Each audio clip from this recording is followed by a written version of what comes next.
Minnesota's High Court says USA Powerlifting violated Jaycee Cooper's human rights.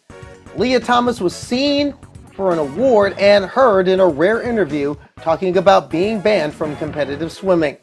A young hoopster gets hung out to dry over a typo partially caused by transphobia. And good news, everyone! In a salute to our own Amber Belrad, we're doing a whole slate of good news in sports. Hello again, everybody. This is Transpositions Sports. I'm Carly Chardonnay Webb. At the top tonight, Jaycee Cooper found justice in the Minnesota Supreme Court Wednesday. The state's high court ruled that by not allowing her to compete in two USA powerlifting events held in Minnesota, the governing body violated her rights according to the Minnesota Human Rights Act. The decision stems from two tournaments in 2018 and 2019 where Cooper was entered ineligible but was later told she could not compete because of USA Powerlifting's claims that Cooper, being a trans woman, meant that she had, quote, a direct competitive advantage. In the decision Wednesday, Minnesota Supreme Court Chief Justice Natalie Hudson wrote in the ruling that USA's powerlifting's contentions of advantage were a cover for discrimination that violates state law. She said, quote, there is no individualized nuance to USA Powerlifting's position. It assumes that every transgender woman has a competitive advantage in the women's division. There is no assessment of whether that is true in a particular case. The ruling, however, does leave an opening for the governing body. USA Powerlifting plans to appeal in Ramsey County District Court under the state human rights law, which states that a business can claim an exemption if it can show discrimination according to the ruling that's, quote, reasonably necessary for it to achieve its central mission, and there are no other reasonable alternatives. Overall, advocates are pleased with the main piece of this outcome. With more on that, here's athlete and advocate Chris Mosier. Minnesota just made a historic ruling on trans athletes in sport. Today, the Minnesota State Supreme Court ruled that USA Powerlifting banning a trans athlete from participating in women's sports is discrimination and violates the state's Human Rights Act. This landmark victory shows how states with other good human rights laws could apply it to protect all athletes while also fostering thriving and supportive team environments. See, when we block certain people from participating authentically, we damage the entire foundation of what sports is meant to represent. Okay, this is important because for so many of us, sports is a safe place. It might not seem that way because of legislation. Our lived experience is that teams are supportive environments. It's where we can have fun, but also find community and a sense of purpose, and build those lifelong friendships that sports can provide. Research consistently shows that affirming and supportive teams do better on and off the field. Teams that consistently embrace diversity don't just win at inclusion, they win more games too. This case matters because there has been a strategic, coordinated attack to try to paint trans people as dangerous on the court or the field so that they can say that we are a threat everywhere else. But that narrative completely ignores the thousands of cisgender athletes who compete side by side with trans athletes every single day. Sports have always taught us the values that we need the most. That means things like teamwork, dedication, communication skills, and caring about one another. This ruling reminds us that sports should be about bringing people together, not excluding someone because of who they are. So now we have to ask ourselves, in a society that says it values fairness, why is equal opportunity and access to sport still considered controversial? In the last week, NCAA swim champion Lia Thomas has been in the public eye. Last Thursday night, she was honored at the Violet Visionary Awards in Los Angeles as a recipient of their Voice of Inspiration Award. In her acceptance speech, Thomas thanked mentors who helped her through as collegian at the University of Pennsylvania.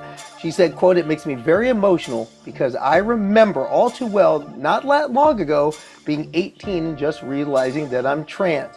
Feeling so excited at the prospect of being able to be who I am, but also feeling so terrified to take those steps because I didn't know any other trans people. She revealed much of this backstory in an extensive, rare interview with Philadelphia's WHYY Radio last Wednesday. It was her first such in-depth interview that she's done in over 3 years. She touched on her story prior to her championship season, the controversy therein, but also the wound that still festers from World Aquatics' ban on trans women that was put forth later that year. In June of 2022, World Aquatics released their new trans policy, which was, at the time, one of, if not the harshest policies I'd seen, where it banned trans women from competing if they transitioned after age 12, which, given the practicalities of sort of the journey it takes to realize you're trans and some of the barriers to getting gender affirming care, it's essentially an outright ban on all trans women competing in the women's category. It was a gut punch. And even now, almost a year after the case has ended, it still hits me sometimes. It's just like that like aching grief at not being able to do the sport that I love. A quirky situation involving a young basketball player in Arizona. An 8th grader in the Queens Creek Unified School District at Eastmark High School was removed from freshman year basketball tryouts because of a clerical error that was made the day the kid was born. The young student's name is Laker Jackson. He's a budding young basketball player who just wanted to play some ball, but was told because of the error on his birth certificate, there's an F where an M should be, he is not allowed to play for the boys' team, but he could play for the girls' team. We've been involved in this school district for over 20 years. We've been, so it's really is disheartening to think that you can be involved in something and feel like, it's your community, and then all of a sudden it just turns against you. He tried out for the boys' basketball team in the fall, and nothing came up. Poor Lakers sitting there, and I'm trying to hold tears back. I feel like, my kid just got carted out in front of all of his friends and embarrassed and not being able to try out. For me, it feels like something bigger than just my son getting to do what he needs to do, and we're actually now fighting against some other political cause that we have nothing to do with. Now, the parents have since rectified the error on the birth certificate, but that's not good enough for the school district. They said that young Laker Jackson will have to undergo chromosomal testing to show and prove that he's the boy that he, his parents, and his birth certificates say he is. Now, at one level, given that this is the way a transgender student would be treated, I can slightly respect the school district for upholding the rules. Let's see if that actually holds up. But at another level, this was a clerical error that can easily be fixed. Let them fix the clerical error. The kid's not involved in any subterfuge. Let the kid go on with life. But if nothing else, this should show everyone, parents, students, administrators, how far codified official transphobia can spread and can fester. This is an example of how transphobia just doesn't bite a trans person, it bites cis people as well. This entire rule, because of this incident, needs a total revampment. They need to rethink it. If nothing else, this is an example of transphobia. It's why we can't have nice things.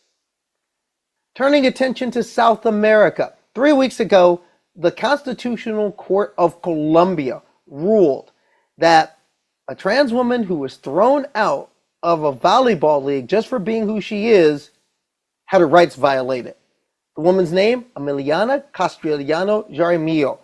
Jaramillo, 28 years old, has played in the Antioquia Volleyball League for 5 years, or at least she did until April 2024, when the league kicked her out under suspicion that she had an advantage because she's a transgender woman. Now, this league had no other regulations prior to this. She had participated in the past without rancor and had played apparently for almost 10 years prior in various competitive volleyball leagues in Colombia. Well, Castellón didn't take this lying down.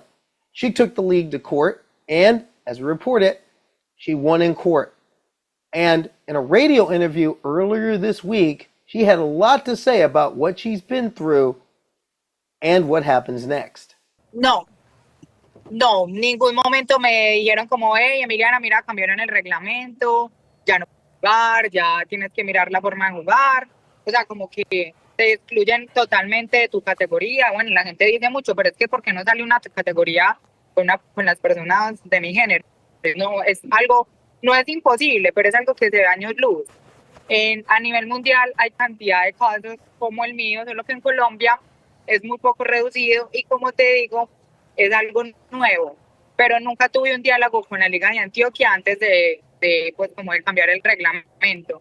Este año, cuando ya se hizo pues como el fallo y cuando se dio pues como una nueva directriz en la Liga de Antioquia, sí hubo parte de acompañamiento por los entes regulares de la Liga de Antioquia, donde se quería buscar la forma de incluirnos, tanto a mí como a las personas pues de mi comunidad, eh, para realizar pues como algo que fuera armónico y que no nos sintiéramos excluidas como había pasado pues como en semestres anteriores. Sí. Entonces el diálogo solamente se hizo este año, aproximadamente hace dos meses larguito, donde se hizo pues como un pacto con el director de la Liga de Antioquia, como te digo, una persona demasiado receptora, una persona demasiado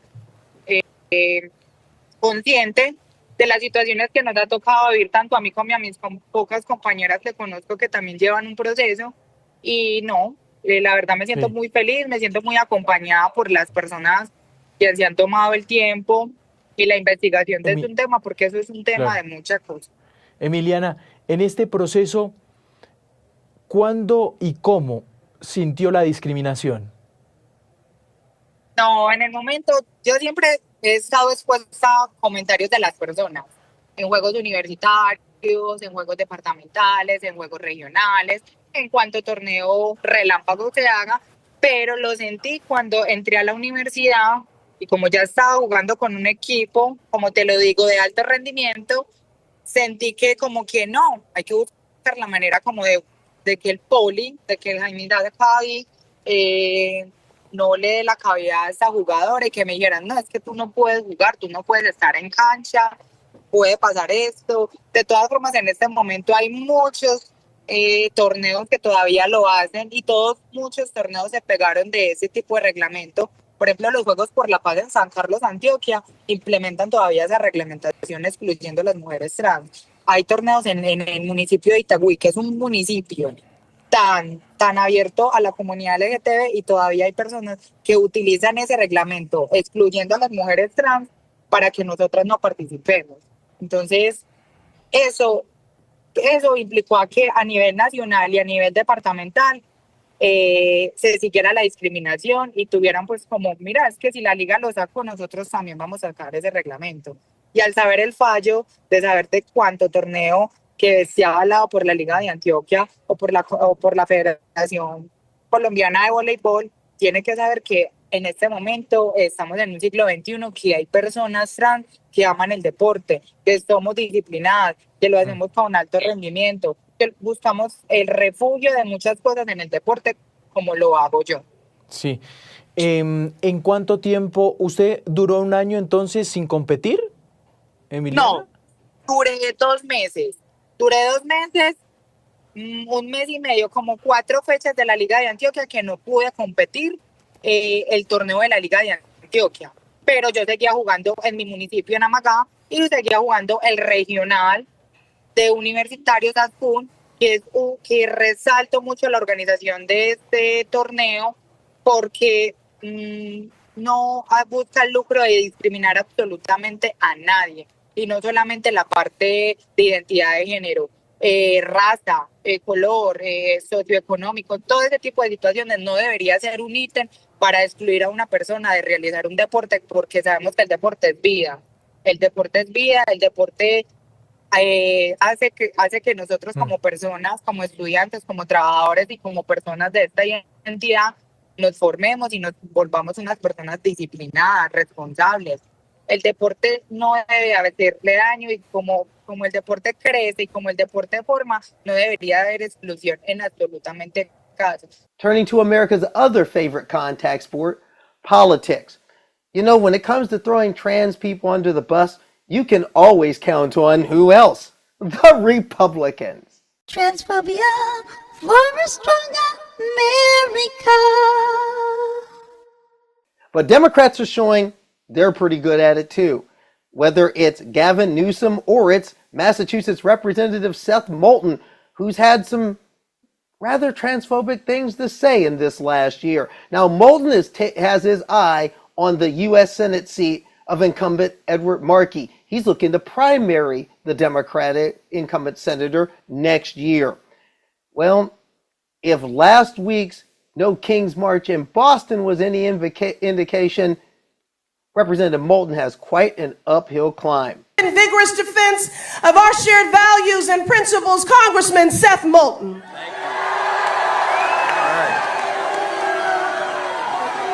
Thank you, everybody. And while Moulton got booed, Markey read the room. Here in Massachusetts, we stand for what is right. We stand with trans people because trans rights are human rights.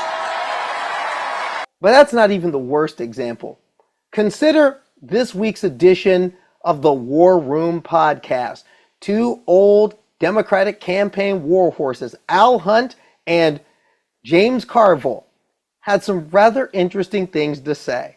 A candidate for governor of California named Betty Yee, Y-E-E, went on Piers Morgan show and said, and I'm quoting, this is what he put out, could be bullshit, but it's probably true.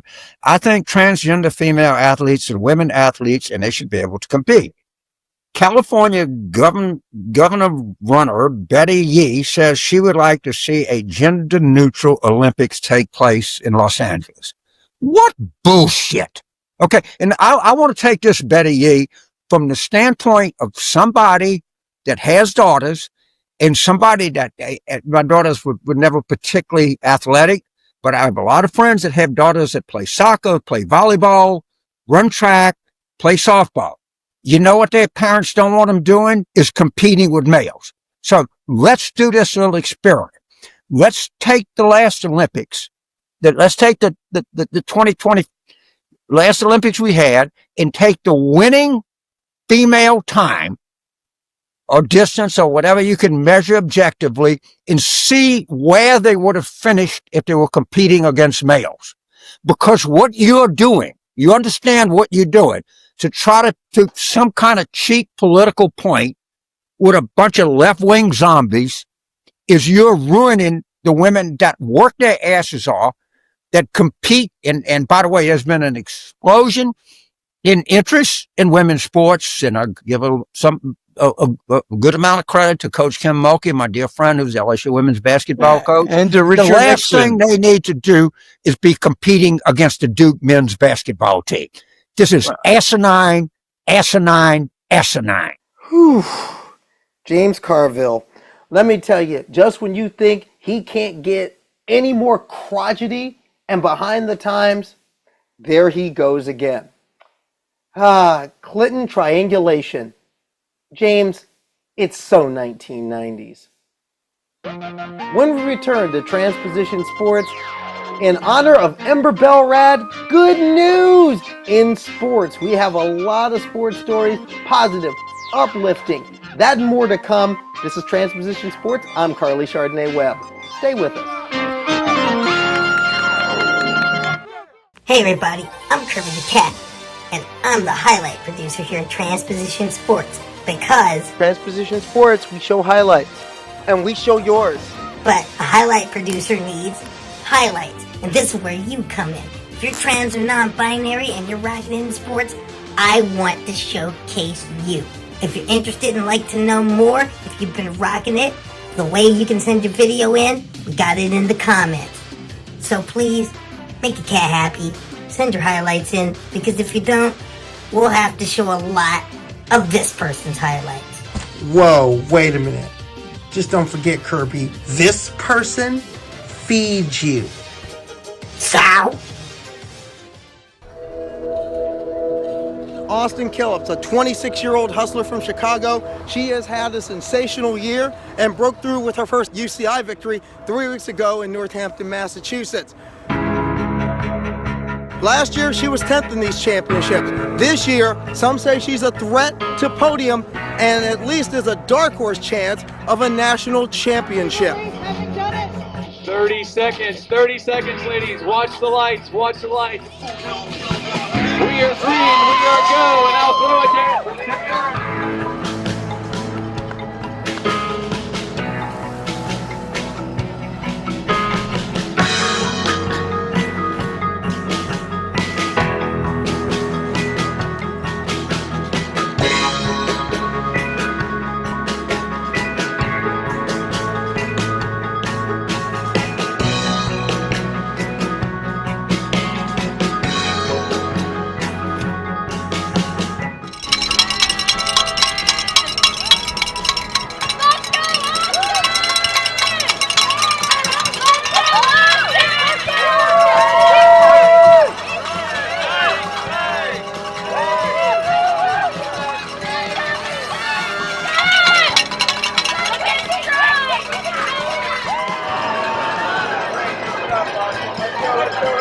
Nice, get a little gap, right? Your race, let's go.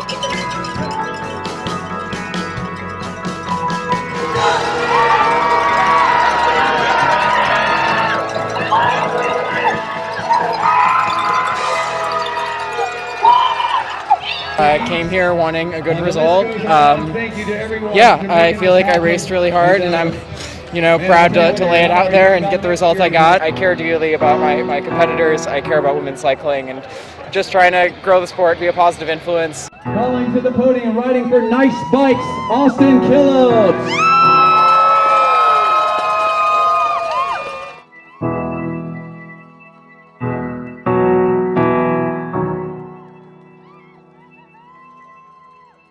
I interrupt Transposition Sports because I'm cute and I can. And for this message from the angry gay grandpa. You don't pay me enough for this, Carly. So maybe I'll start a little bit softer.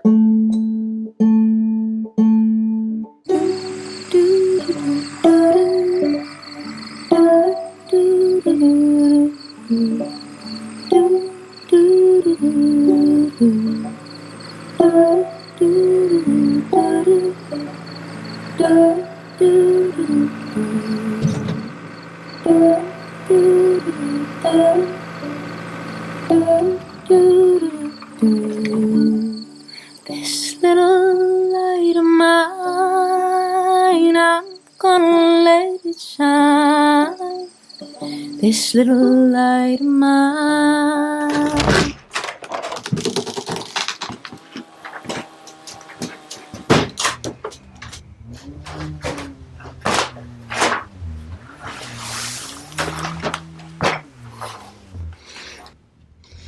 Dad? Before you say anything, I just want to apologize for what I said this morning. I've been doing a lot of thinking. If you want to change your name, if you want to wear a dress. It's a skirt, Dad. Skirt? I don't know the kind of support you need, but let's get you some for all this transgender stuff. Wait. Are you serious?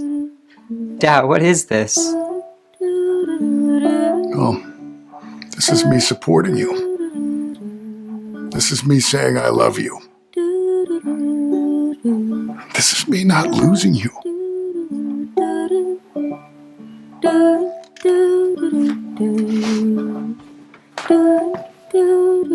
I love you, Dad. Love you. Holly. This little light of mine, I'm gonna let it shine. Good news, everyone. Good news, everyone in sports. Welcome back to Transposition Sports. I'm Carly Chardonnay Webb, and in honor of what's going on right now, a special streaming broadcast, a fundraiser for my friend and colleague Ember Bellrad, the queen of the good news here at Transpositions News, whose hasn't had a lot of good news this year. She's been through a lot. If you want to help her out, we'll have it in the comments. But in honor of her, this segment is all good news, positive stories, good things. And there's plenty good going on in regards to trans people in sports. And we're going to start right off with a cat who I think is the coolest cat in all of sports. Long distance ace, Cal Calamia. Now, they've started an initiative for trans and non-binary people in need, a mutual aid effort a couple years back called Too Hot for Hoodies. The goal, getting affirming clothing and affirming accessories to trans and non-binary people. And this weekend, they're doing a big race, the Javelina 100K. And the 6-star marathoner says they want to help one person for every kilometer. And he's raising money to do just that at this weekend's race. Now, with more on that, here's Cal Calamia. I'm about to run 100 kilometers in the desert, and I cannot make this up. 100 gender-expansive people applied for free gender-affirming resources via my nonprofit, Too Hot for Hoodies, and I want to help them all. The cost of a chest binder or a tucking gaff is about $30, and it costs us $5-ish to ship each one. I'm trying to raise $1,500, and I need your help. I'm gonna be running 1 kilometer for every trans or non-binary person that doesn't have what they need right now, in hopes of motivating you to donate and or spread the word. Y'all ask me all the time, what can I do to make an actual impact for trans people? This is an extremely tangible way that you can help real people with real needs, and I'll take care of all the work of getting them what they need and running 100 kilometers in the desert. I'm gonna be running for 10 hours in a row. All you have to do is donate. Come on, community, do your thing. Now, Calamia has been busy in this last year. They completed the iconic 6 major world marathons, helped initiate starting non-binary divisions in all of them the last few years, and have managed to win 3 of the 6. Not too bad. And they also did the 5-day Trans Rockies race, took a stage win and the overall win of the race. Again, if you want to know more how you can help out Too Hot for Hoodies, we're going to have all that links and all that information in the comments below. Congratulations are in order for another friend of the show, Maven Maurer, the former CFL Special Teams Demon, was inducted in the British Columbia Sports Hall of Fame alongside her teammates for the 2000 Grey Cup champion British Columbia Lions earlier this week. Now, we had Maurer on Transposition Sports last December after she came out. Now, here's the thing about Maurer and being a part of this championship team. In 2000, they were picked up by the Lions at midseason, and in our interview, she gave us the full story of how she went from the last place team in the West to the best team in the CFL. You came into the Lions a little bit later in the season. What was it like walking in that locker room for the first time? It's later in the season. They're struggling, but they're in the middle of a run because they lost 4 of the first 6 to start. What was it like walking into that locker room? Well, at first it was a little bit like a dumpster fire because my first day there was a players only meeting. And if you played long enough, you know, when there's a players only meeting, like things are bad. Things are not good. But really it was all about how there's too much talent on that team, right? And for them to not be successful. So I was just like, what am I getting into? It was like I had been released from the Saskatchewan Roughriders. We were 0-5, traditionally not very good those last couple years. So it was like stepping into another, like, I just like stepped into the same situation. But yeah, like you said, joining a team partway through the year, it's a little bit like everyone can relate to changing schools partway through the year. Like you haven't been there since the beginning. You're a little bit of an outsider. So there's a little bit of, there's a little bit of anxiety that goes along with that. But like I said, I went out there. It was only supposed to be for 1 game, and I ended up doing well enough that they found a way to keep me on the roster the rest of the year. And it was a storybook year. When I was looking at the roster, I was thinking, how in the world does this team go 8-10? When you have Damon Allen, granted, some people were saying Damon Allen was starting to be on the downside. Some people said he was washed up. You have that 2-headed Hydra in the backfield with Ellington and Drummond. And you're playing against a deadly Montreal team with Anthony Cavillo. Yeah. Talk about your role in that game, because I saw you throwing blocks. You were I doing your was more job of stealing the backside. I was on the backside, short yardage offense, back up to Millington, and made my mark primarily on special teams with that team. I was on my way to becoming this special teams demon that I kind of became the next year. I made a name for myself the following year on special teams. But yeah, that game, I mean, I didn't pay attention. We don't pay attention to any of that stuff, any of that hoopla, whatever. The thing about that I remember about our BC team is, yeah, there is too much talent. It doesn't matter what the record is. There's too much talent on this roster. Like, our confidence never wavered. Like, the outcome of the game was never in doubt. And because I had played so many years with Saskatchewan on a poor team, that you get into the habit of not looking at the scoreboard because you don't want your play to represent what the scoreboard is saying. So you have to play because they're watching, they're filming, right? So you have to give it everything on each and every play. So I had gotten to that habit, and by that time that Grey Cup rolled around, that's what I was doing. I don't watch the scoreboard. I just play as hard as I can on every play. And going back and watching it, it was wild because it's like it's not the game I remember, because you remember it a certain way, and the outcome of the game never ever seemed in doubt for us or for me. What was it like holding a piece of that Grey Cup? Surreal. Like, it seems, because you dream of that. You want to win championships, you want to contribute, and then to actually go out and do it. And I can't remember where, like, I used to have a picture of me shirtless, it's the middle of November, take off our shoulder pads, take off the jerseys, hoisting the Grey Cup, drinking out of the Grey Cup in the locker room. Just surreal, like such a special moment. My family was there. My uncle and my dad were there, so it was really cool. After the game, they're on the sideline with us taking pictures and stuff. It was quite a wild moment, and I was happy that my dad got to experience. He's a huge CFL fan, so for him to be able to have that was really cool. Now, if you like that piece of the interview, watch the whole thing. My sit down with Maven Maurer, one of my favorites. Links in the comments. Check it out. We're going to stick with football for this next story. 2 weeks ago, a good friend of the show and a mentor to me, Kimora Harrington, celebrated a birthday. She turned 54. But there's another part of the story for the longtime activist, ally, and friend. And as a part of this Good Sports segment, we're going to ask the question, what happens when a radical activist becomes a football mom? Most people know Kimora Harrington as this. When you come to my house, we fight fascism, and we are not nice about it. But on Saturdays and Sundays, she's this. The most radical mom in Connecticut is a football mom. Who would have thought that? No one believes it. Watching her 14-year-old son Isaiah, a budding young football player. And we can talk about my child and his passion and the joy.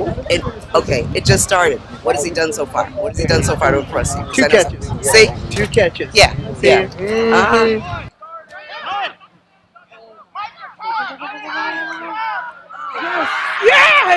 Yes! Oh, damn, I forgot to record it. Isaiah took up the game seriously 3 years ago. Something that mom wasn't too keen on at first, but she grew into it. In many ways, growing into it kept with her philosophy as an activist and a founder of Hartford, Connecticut-based Kimora's Cultural Corner. He takes it very seriously. He takes it so seriously. His life is over. And then he's just got to keep talking about every play that went wrong. And yeah, it's just bad. So what's it like being a football mom? Man, it is different. I get to, look, I'm out of my comfort zone. I get to feel every parent who I've said embrace the difference. I feel what it is they felt, but I'm proud of them. It's awesome. Let's go. Put it in.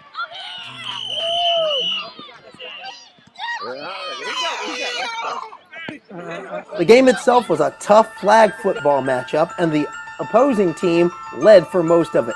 But Isaiah's clutch play on offense and defense kept the squad in it and eventually helped them take the lead. But the opposition fought back. They scored with 1:20 to play. They were within 24-21. Now, if they add the extra point, that's 3 points in flag football, we could be looking at overtime. But a certain Isaiah Harrington was ready to close the show. Let's go! Go! Go! Let's go! Don't let it back! Let's go! Don't let it get it! Go! Hustle! Yes! Good job! Tell us about what you did on that defensive conversion. That was the play that clinched this thing. So on the defensive conversion, I just listened to my coach, read the QB's eyes, saw where his ball was going, and I just ran.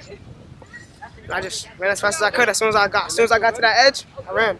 Needless to say, his mom, pretty pleased. My kid is doing teamwork stuff. There's stuff here. Okay, there's all of that. My son is being developed into a beautiful young man who's empathetic and cares about other people and has space for it. So yay. Still football. You know, there's something about kids playing football that can bring out the football mom in anybody. Finally tonight, Carly's commentary. And Sherman set the Wayback Machine to 2019. Outsports handed out their award for Female Hero of the Year that year to two people who more than earned it. South African Olympic runner Caster Semenya and Minnesota powerlifter Jaycee Cooper. The common denominator between these two was that they were taking on governing bodies that told them they wouldn't be allowed to play because of who they are, and in fact, we don't see you as women at all. Disgusting and demeaning, but they stood tall in the face of dehumanization. And they took their cases all the way to the highest courts they could.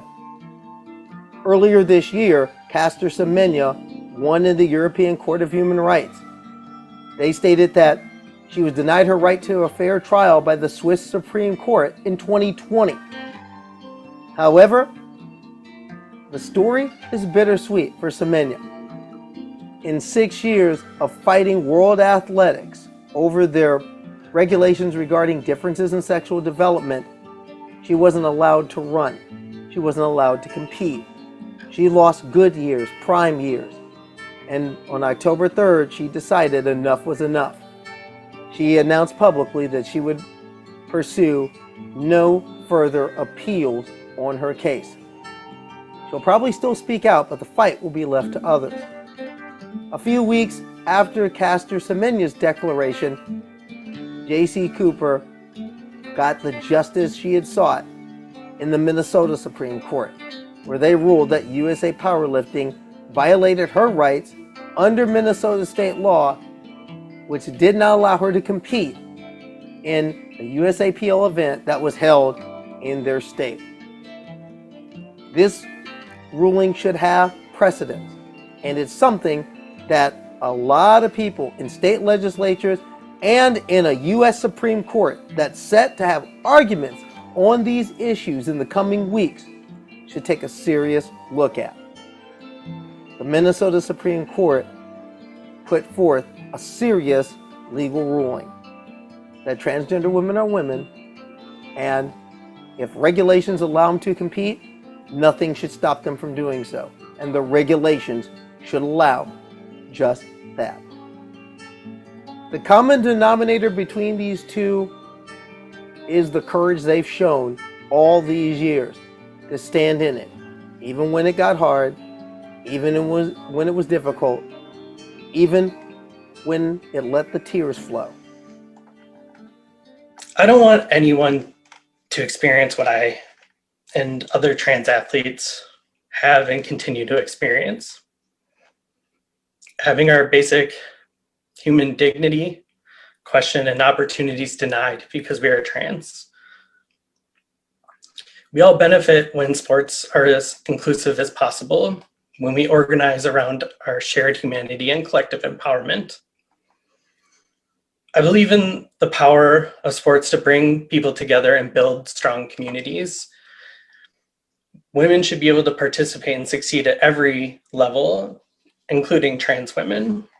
While we should look and admire their courage, we should also take it as an example for all of us. Whether we play sports, we're coach sports, we're administrators, or we're fans, to take up the fight that they've started and pick up the torch and carry it forward. That's the type of energy sports needs today and tomorrow. Sports have often been a beacon in upholding human rights. What we're seeing right now is a retrenchment. It's hostile and it's dire and it needs to be resisted at all costs. We're seeing athletes who may not quote unquote look the part in the measure of some being demeaned, being banned, being left out. And we're seeing the return of the archaic vestige of Avery Brundage in the form of sex testing in sports, and it's slowly seeping its way down into collegiate athletics and even interscholastic athletics if we don't stem the tide now. Caster Semenya and Jaycee Cooper have given us a template to do better. It's time for us to truly get in the game. For Transposition Sports, I'm Carly Chardonnay Webb.